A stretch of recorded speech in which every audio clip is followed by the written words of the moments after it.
ሰላም ሰላም ቤተሰብ እንዴት ናችሁ? ደህና ናችሁ ወይ? እኔ ያለው እግዚአብሔር ይመስገን። እግዚአብሔር ሰላምታ ባላችሁበት ቦታ ሁሉ ድረሳችሁ። እንግዲህ ዛሬም በሌላ ቪዲዮ ተመልሼ መጥቻለሁ ማለት ነው። ዛሬ ደግሞ ይዤላችሁ የመጣሁት እንግዲህ የወተት እቃ እያጠንኩ ነው ማለት ነው። በዛው ደግሞ የሆነ ነገር ልላችሁ ነበር። ስሙማ እነኚህ ወተት ሊወስዱ የሚመጡት ማለት ነው። እግዚአብሔር ምስክሬ ነው። አጥበው ብቻ ነው ዝም ብሎ ይዘው የሚመጡት ማለት ነው። አሁን ለምሳሌ ዛሬ ማታ ወሰዱበት አይደለ? እያጥባሉ ከዛን ይከድናሉ። ነገ ጠዋት ሊወስዱ ሲመጡ እንደዛ ነው ለእናንተ የሚሰጡት ማለት ነው። ከዛን እኔ ደግሞ በዚህ መልኩ እንደገና አጥቤ አጥኜ ነው የምሰጣቸው። ስሜን እንዳያጠፉ ብዬ ፈርቼ ነው። ምን ላርግ ታዲያ?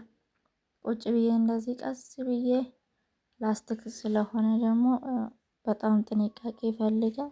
ስለዚህ ቀስ ብዬ ቁጭ ብዬ እንደዚህ አጥነዋለሁ ማለት ነው። ሌላ ነገር ምን ላደርግ እችላለሁ? የማልበበትም የነሱንም በሚያመጡ ሰዓት አጤኜ ጨምሬላቸው ነው የምሰጣቸው ማለት ነው። ያው እነሱም ይሄኔ ረስቶ ይሆናል ወይም ደግሞ አለመመቻቸት ነው የሚሆነው ብዬ ነው የማስበው። እንግዲህ እነሱ ዝም ብሎ እንደዛ መጡ ብዬ እኔ ዝም ብዬ እንደዛ አልሰጣቸውም።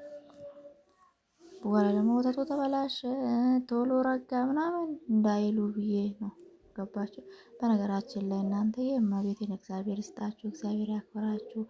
እናንተ እግዚአብሔርን በጣም ነው አበረታታችሁኝ ማለት ነው። አሁን ገና ጥንካሬ ሰጣችሁኝ እመቤቴ። በቃ ማለት ኮሜንትም ገብቼ ሳነብ ቪዲዮዎችን ስለምትመለከቱልኝ እግዚአብሔር ይስጣችሁ፣ እግዚአብሔር ያክብራችሁ። እውነት በቃ እኔ ምን እንደምላችሁ አላውቅም እመቤቴ። አንዳንዴ ቃል ያንሰኛል። እዚህ ጋር ደግሞ እግዚአብሔር አወጣኝ አቃጥዬ ነበረ ማለት ነው። ረሳው እንዴ ላስቲክ መሆኑ እና እግዚአብሔር ይስጣችሁ፣ እግዚአብሔር ያክብራችሁ። አሁንም ደግሞ ድጋፋችሁ ከኔ አይለይ ለማለት ነው። እንግዲህ በዚህ መልኩ እያጠንኩ ነው። ላስቲክም ቢሆን እንትኑ ጭሱ ወደ ራሱ ባይዝም በደንብ ከታጠነ ማለት በጣም ምርጥ ነው የሚሆነው ማለት ነው። አሁን እቺ ቆንጆ አድርጌ እንደዚህ አጥናትና ከዛን ክድን አደርገዋለሁ። አሁን ማታ ሲወስዱበት ማለት ነው በጣም ምርጥ ነው የሚሆነው ማለት። ያው በቾኮላ ከማጠን እኔ ቁጭ ብዬ ነው የማጥነው ማለት። አሁን እንዴት ነው የሚወስዱት መሰላችሁ? ጠዋት የሚወስዱት ማታ የሚወስዱበት እቃ የተለያየ ነው ስላችሁ። የማታውን ጠዋት ሲመጡ ይዘው ይመጣሉ። ማታ መጥቶ ሲወስዱ ደግሞ አንድ እቃ ይዘው ይመጣሉ ማለት ነው። እንደዛ ነው። ለዛ ነው ቁጭ ብዬ ስራዬ አድርጌ የማጥነው ማለት ነው።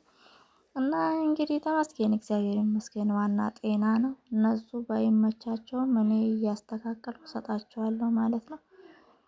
በቃ እንደዛ ሌላችሁ የመጣው ዛሬ ያው እንግዲህ ከእቃ ካልታጠነ በጣም ነው የሚሸተው ማለት ነው። ያው በተለይ ላስቲክ ስለሆነ ገል ነገር ቢሆን ኖሮ ጥሩ ነበረ ማለት ነው።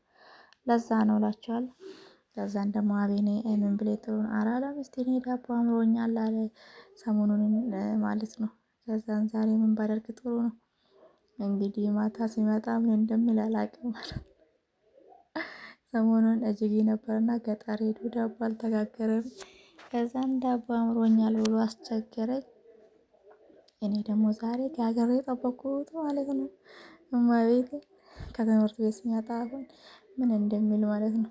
ያቺ የተበላሸችው ምጣዴ ላይ ካለዚህ ምጣድ የለኝም። ለዛ ነው ዳቦ እንጀራም እዚህ ላይ ነው የምጋግረው ማለት ነው። በዚህ መልኩ ጋገርኩ። አሁን ሲመጣ እንግዲህ እንደ በቃ እኔ አቦካለሁ ነው ያለኝ ጭራሽ ነው። ገባችሁ?